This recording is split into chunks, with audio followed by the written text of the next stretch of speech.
Hey guys, I'm Adam Caesar, and today we're going to be doing something a little bit different. We're going to take the approach of a cooking show, and I'm going to talk to you about the dangers of fried food. And to do that, I'm going to talk about Jackie Kong's 1987 classic, Blood Diner. Alright, so it's been a little while since I've done something approaching like a Blu-ray review. I've been reviewing new movies, doing lists, stuff like that, but I get an okay amount of Blu-rays. I like physical media. So I wanted to talk about a recent release, Blood Diner, from Lionsgate's newly resuscitated Vestron video label. We're going to talk about the film, we're going to talk about the special features, we're going to talk about is it worth it, because these are pricey DVDs, Blu-rays. I also picked up Chopping Mall. I did not get Waxwork or Return of the Living Dead 3 yet. Maybe I'll pick them up, maybe I won't. They are pricey Blu-rays. They're almost like Criterion level in price, but can't resist Jim Wynorski and Blood Diner, which is a film that I actually haven't seen. I hadn't seen before this release.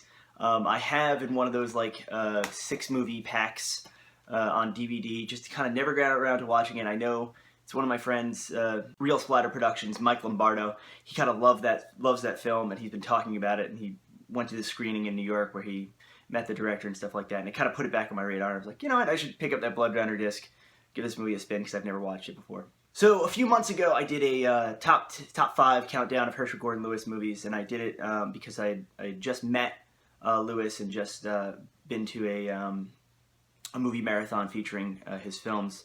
And I love Lewis's films, and I've seen them a bunch.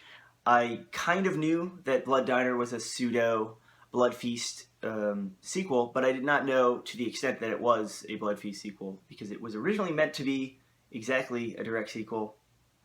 It's produced by Jimmy Maslin, who owns all the rights to Herschell Gordon Lewis's films, and it's very, very referential. It's very, very filled with love for H.G. Lewis's films, especially Blood Feast. Interestingly enough, the director, Jackie Kong, said she didn't watch Blood Feast before making the film because she wanted her film to stand on its own. And I think that gives it a nice feeling. It gives it a nice, not overly reverent, like on the script side, clearly this is written to be either an homage or a sequel to Blood Feast, but it is not shackled to just replicating what came before. It is its own weird-ass movie, and I'm kind of sorry I waited this long to watch it, but I'm kind of happy that I waited to watch it in the best way possible with this really nice, cleaned up version that Vestron Lionsgate has just put out. It's a really, really good disc. The movie is... Troma lately has been making films like the Nukem High sequel that I am not 100% in love with, and their output has slowed down. And this, to me, Blood Diner, feels like a great later era Troma film, not made by Troma. It is jam-packed. There are a million kind of ADR added jokes.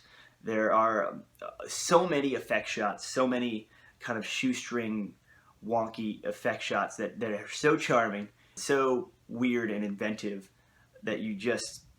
It's a movie that if you're the right kind of horror fan, you don't stop smiling during, even though it's pretty horrific. If you actually break down the plot. The plot takes the question, what if Fuad Ramses was your beloved uncle, and turns it up to 11. So we've got these kids in the 1960s. Their uncle comes home. He's like this deranged mass murderer maniac. Basically makes them swear allegiance to Sheetar, his Lumerian goddess. Gives them 2 amulets. Walks out and is killed in a hail of police fire.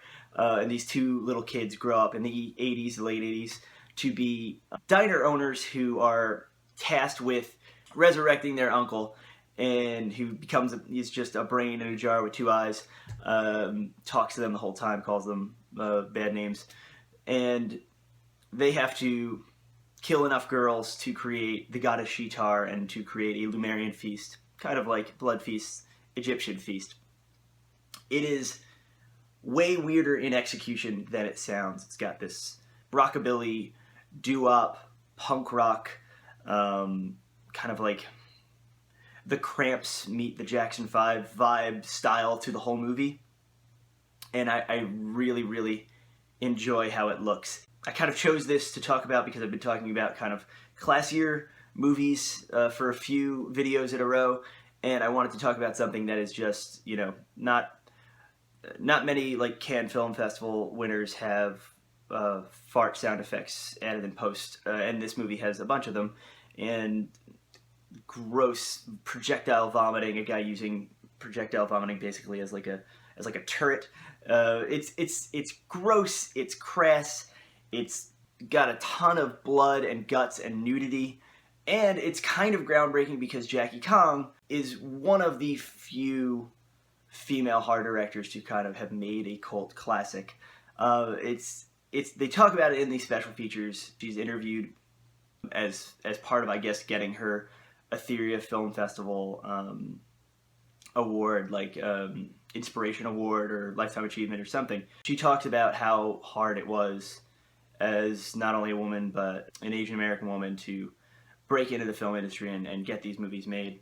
And almost kind of like something like New World Pictures' Slumber Party Massacre, it doesn't feel while you're watching it like Jackie Kong sounds like it could be a pseudonym for a guy, because you're watching this movie and it is so upfront with its boobs and its blood and its typical teenage boy male gaze that you're not thinking this is any kind of grand feminist statement. But I think that's part of the film's charm, and part of the groundbreakingness of it is the idea that it is a super well made movie. It kind of out Troma's Troma, especially around this time, and it is made by a woman who is still trying to get movies made, who is still trying to facilitate young women getting into the horror film, the genre film scene. And it's if nothing else, even if I didn't like how wacky and crazy and putting people's heads in deep fryers this movie was, I would appreciate it on that level. As far as the disc goes, as far as the disc itself goes, everything looks okay. It's got a kind of cleaned up mono soundtrack. Sounded good to me. I'm no super expert on those things. Looked pretty good to me. This is a movie that the effects aged well, I guess. If you're a connoisseur of these kind of things, everything has that kind of rubbery look. But that's what you're looking for in this kind of movie. Really, really fun. Really, really gory. Really, really exploitative. If you like late 80s goofball tomato soup movies. I can't believe I hadn't seen it until this point. But like I said, I'm really, really glad I did. And if you're a fan of this film, or if you're not a fan of this film and you haven't seen it before and what I'm saying sounds enticing to you, I do heartily recommend picking up the Vestron disc, because it is worth it. And there's a commentary that I didn't get to listen to, but there's a documentary on here that's in like 6, kind of spread across 6 parts.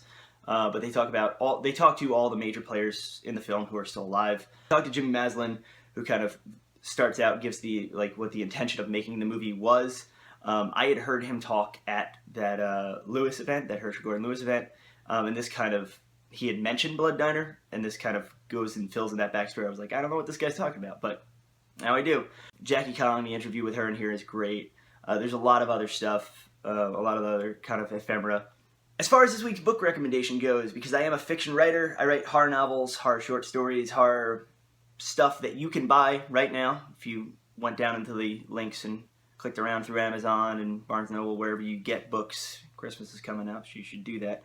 I usually suggest fiction, but today, because I don't think I've talked about this before, and it's one of my favorites, and it was something that after I was done watching Blood Diner, I kind of went to this book, Men, Women, and Chainsaws by Carol Clover, and I flipped through the index, and I found Blood Diner in the film cited page, but I didn't find it in the index, so I couldn't kind of go through and see what Carol Clover says about it. This is a book that I've read cover to cover numerous times, and a book that I've actually taught a couple chapters of, or a couple passages from, because I think it's a really, really essential guide, especially the chapter on slashers, to looking at gender in horror films in like an interesting and academic and critical way. Clover is she kind of takes the approach of like almost a reluctant horror fan, almost like an anthropologist who's looking at these films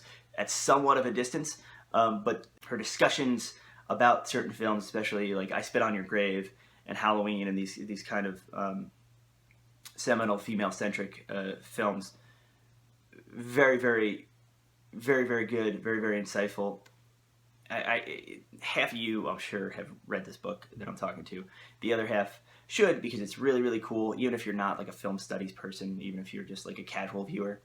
It's approachable. It's not like a textbook. It's very, very readable. So that was Blood Diner on Blu-ray from Vestron and Men, Women, and Chainsaws by Carol Clover. I think there's like a new edition of this with like a new introduction. This is my old-ass edition, so there's a new one. It won't look like this, I don't think. Yeah, pick them both up. They're really good. I'm Adam Caesar. If you like this video, please hit like. If you don't like Blood Diner, or you do like Blood Diner, or you've got a Blood Diner story that you want to tell me how you've always been praying to the goddess Sheetar, please post a comment down below. If you want to see more of these videos, hit that subscribe button. Go check them out on the sidebar or wherever the hell you can find them. Down in the description, I'm going to put a link to my mailing list. If you sign up, if you just give me your email address, I'll send you a free ebook. It's very, very easy. You can try out my stuff. If you don't like it, write me a garbage review on Amazon. If you do like it, write me a good review on Amazon. I'm Adam Caesar. It's been nice talking to you, and I'll see you next week.